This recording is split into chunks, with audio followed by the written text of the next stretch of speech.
Hey guys, so it's Friday, March 27th. Today our reading buddies are going to be my llama slippers that Saxton gave me. So this is probably the best part about getting to teach you guys from my house, is that I don't have to wear real shoes. So if you guys think of good names for these two twins, drop them in the comment section, all right? So today on the agenda is reading 2 more chapters of Wedgie and Gizmo, and then at least part of Fiona's Lace. All right, let's do it. Chapter 7, Gizmo. Elliot is holding me in his hands, which are warm but not as soft as my nest. I wish I were in my nest. Strange sounds are coming from my belly, churning and rumbling like a storm. Again, there's that comparison using like or as, so try to drop that in the comment section, guys, if you remember what that's called, what type of figurative language that is. I fear I am doomed. Will this be the end of Gizmo, the evil genius? Get me a pen and paper. Elliot, so I may write a farewell to my beloved Guinevere. Open a window so that I may summon a pigeon to carry my goodbye. I open my mouth to tell Elliot these things, but I am too weak to squeak.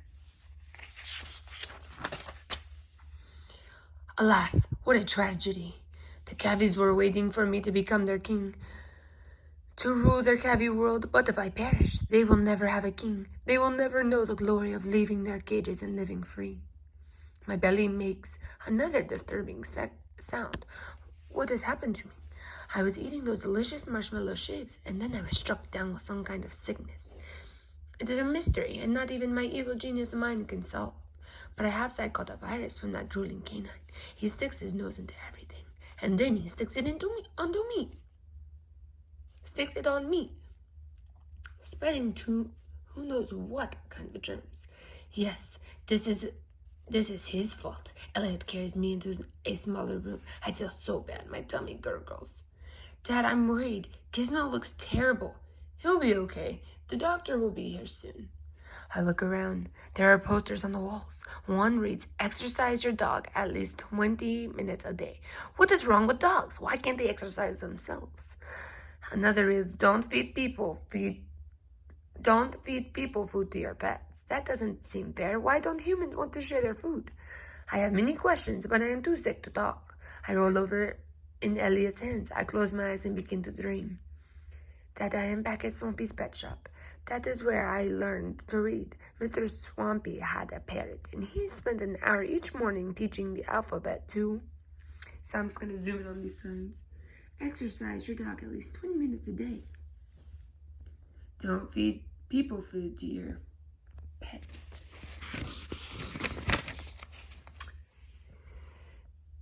This parrot I listened to for it was very interesting. It only took me a couple of minutes to learn the alphabet, and soon I was able to spell out words.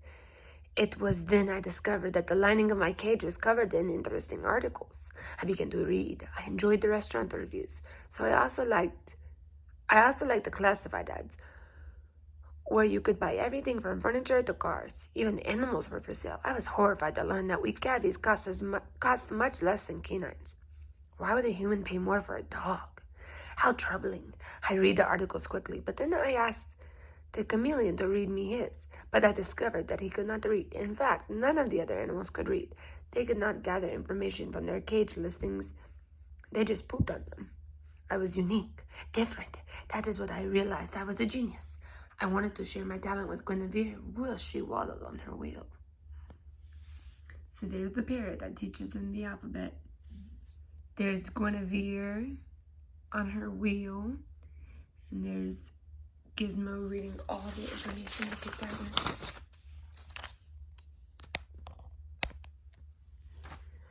I read aloud to her, helping her learn how to spell out words. I had to speak loudly over the constant chirping of the lovebirds and croaking of the frogs. I tried to give a reading lesson every day. Guinevere never read back to me, but that is because she was so busy with her training. I know she learned. Who better to teach her than an actual genius? Oh, how I do miss her.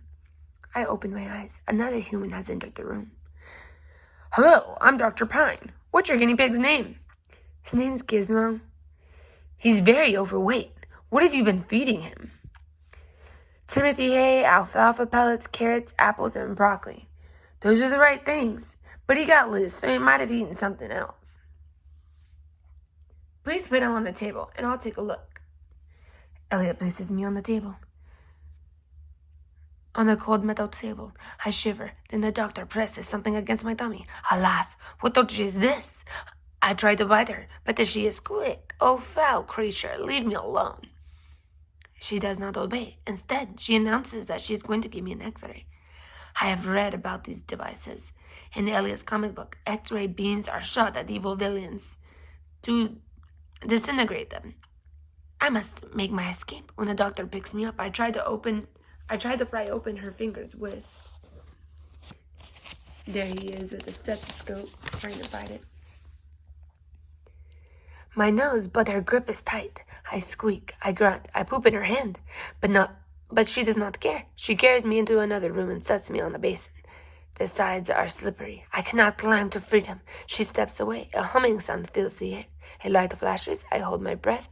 Is this the end of Gizmo? The humming stops. The light is gone. The doctor scoops me out of the basin and carries me back to Elliot. I am alive! I am too evil for the X-ray device. I groan with relief. I also groan because my tummy still hurts. I think this is the case. This is a case of indigestion. Is he gonna die? No, but he definitely ate too much. Ate too much? I prick my ears. It is not possible for a Gavi to eat too much. Eating is what we do. The doctor doesn't know what she's talking about. I have always been proud of my eating. Why, at Swampy's pet shop, I was famous for my appetite. One night, using a chewing stick, I pried open the door to my cage and waddled along the shelf until I came to a glorious display called Treats for Rodents. I was enchanted by the choices: seed and nut clusters, fruit wafers, and golden corn cobs. For a moment, I wish I were a hamster, able to stuff my cheeks pockets and take the goodies back to my cage. I spent the whole night eating, resting only for 3 naps. Mrs. Swampy found me in the morning asleep on a pile of wrappers. "Oh, you little evil genius," she said to me. And then, that is when I discovered the truth. I wasn't a genius, I was an evil genius. Elliot is picking me up again. His hands feel so nice and warmed after that cold metal table, but my belly still hurts.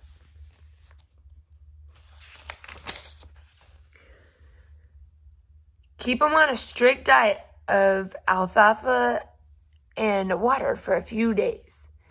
Thank you, Doctor. Thank you. Goodbye, Elliot and Mr. Washington. Goodbye, Gizmo. Good riddance to you, Doctor. How dare you poke at me and tell me I eat too much. You know nothing about cavies. When I recover, you shall feel my wrath. All right, Chapter 8, Wedgie. My new dad and Elliot and the furry potato have been inside that room for a long time. I'm shivering and panting. I've smelled everyone's ankles. I've talked to every dog and cat. I walk back and forth from one end to the other, as far as my leash will go. I feel very bad, and I really want to get out of here. Wedgie, calm down. Mom, do you think Gizmo will be okay? Well, let's think positive thoughts. I didn't let him out of his cage. I know, sweetie. Wedgie's going crazy. Something's happening. Dad and Elliot come out of the bad room. Elliot's holding the furry potato. I wag my tail. Are we done? Can we go home? But then I see the lady who wears the white coat. I'm scared of her. I scoot under a chair to hide from the lady with the white coat. But as soon as she leaves, I dart out and run to the door. It's time to make our escape. Let's go, people. I run in circles in front of the door. Come on, superpowers. Superpowers. Work. I run and run. The door opens. Yes, Super Wedgie to the rescue. Super Wedgie. We leave the place that smells like sadness and fear. I tug on my leash, pulling Dad toward our car. Everyone gets in. Dad lifts me up and puts me in Jasmine's lap. I lick Jasmine's face. I'm so happy that we're going home. I love home. So what did the doctor say? He said that Gizmo ate something bad and got indigestion. We need to keep him on a healthy diet. Gizmo's farts smell like cereal.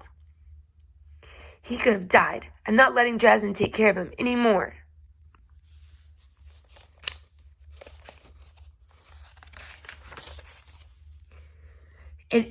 This isn't your sister's fault. She's not my sister.